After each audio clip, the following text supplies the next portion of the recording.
काम बनते हैं जो ना पैसे से बनते हैं ना मुजाहिदे से बनते हैं। मुझे पता नहीं कि अल्लाह ने ये सारा निज़ाम मेरे साथ क्यों चलाया, कैसे चलाया। तुम वापस आए तो दोनों माइयाँ अरब वाली की थी, सोई पड़ी थी। मैंने कहा अम्मा जी उठो, थोड़ा घर वेख आया, तुम ले जाना।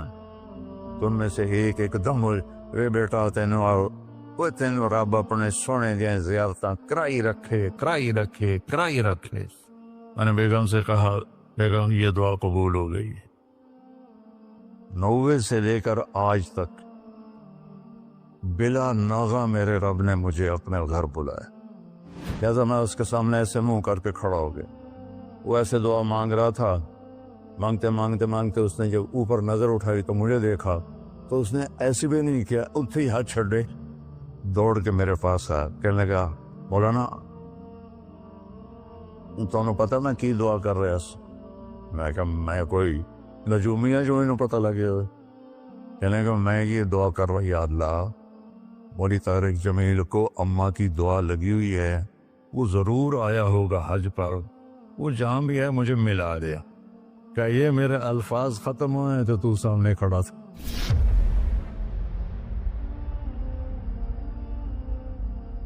दुआओं से वो काम बनते हैं जो ना पैसे से बनते हैं ना मुजाहिदे से बनते हैं। मुझे पता नहीं कि अल्लाह ने ये सारा निज़ाम मेरे साथ क्यों चलाया, कैसे चलाया। ये एक वाक़या की तरफ मेरा जहन जाता था। सर्दी शदीद थी और आइलैंड सुनसान होता था।